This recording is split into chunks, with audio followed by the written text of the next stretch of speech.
اس new world order کو اگر کوئی ریزسٹ کر سکتا ہے تو صرف یہ خطہ، ایران، افغانستان اور پاکستان.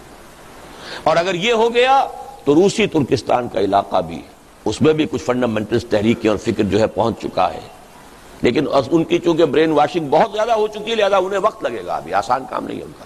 مجھے بتایا گیا، میں تو ٹیلی ویژن نہیں دیکھتا، بی بی سی ٹیلی ویژن نے میرے کسی خطبہ جمعہ کے حوالے سے یہ بات کہی ہے، a danger signal for the West, میری اسی تجویز کو کہ ایران، پاکستان اور افغانستان کا ایک بلاک بننا چاہیے. انہوں نے کہا it's a red signal for the West, danger signal for the West. یہاں کے لوگوں کے کانوں پہ جوں نہ ہل رہی ہو انہیں معلوم ہو جاتا ہے کیا میری حیثیت ہے، میری کوئی جماعت ہے مٹھی بھر لوگوں کی ہے، کوئی حیثیت نہیں ہے میری، لیکن جو بات میں کہہ رہا ہوں اس کی جو اہمیت ہے وہ ان کو معلوم ہے.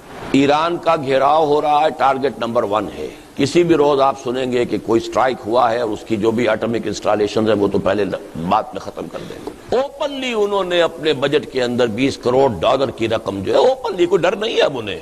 بائی پولر ورلڈ تو ہے نہیں، یونی پولر ہے، ہم ہی ہیں. I am the monarch of all I survey. تو سچ بولنے میں کیا برائی ہے؟ اب ہنری کیسنجر صاحب نے بھی سچ بول دیا کہ سن 71 میں ہماری اپنی پالیسی یہی تھی کہ پاکستان سپلٹ ہو جائے. پہلے نہیں کہہ سکتے تھے، جب تک روس موجود تھا، USSR انٹیکٹ تھا، اس وقت تو اندیشہ تھا کہ پاکستانی ناراض ہو کر ادھر نہ رخ کر لیں گے. اب کیا ہے، سیاں بھائی کوتوال، اب ڈر کا آئے گا. اسی طرح کھلم کھلا $20 کروڑ ایران کی حکومت کا تختہ الٹنے کے لیے. اور وہ باتیں جو کبھی اسلم بیگ نے کہی تھی، وہ اصل میں اسلم بیگ صاحب کی نہیں تھیں، وہ بھی کسی ایک ادارے نے، میں اب اس میں وقت نہیں لگا سکتا، انہیں مہیا کی تھی معلومات جس کی بنا پر انہوں نے کہا تھا، صحیح کہا تھا کہ اس وقت کا ٹارگٹ امیڈیٹ تو عراق ہے، جو کچھ ہو رہا ہے. Second target is Iran and third is Pakistan. لیکن پاکستان میں اگر سیدھی انگلیوں نکل آئے جو وہ چاہتے ہیں تو ٹیڑھی انگلیاں کرنے کی ضرورت کیا ہے؟ وہ سیدھی انگلیوں نکل جائے.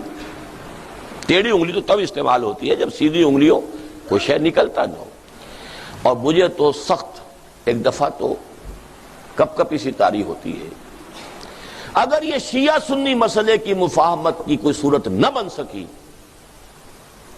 تو کٹر سنی حنفی مولویوں کی حکومت افغانستان میں اور کٹر شیعہ جعفری فقہ ایران میں، اس سے بڑا ٹکراؤ کوئی ہوگا؟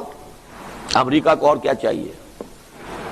اور پاکستان میں تو ہم اسلامی انقلاب سے دور تر ہوتے چلے جا رہے ہیں بحالات موجودہ، جو بھی حالات اس وقت ہیں. We have to be realistic.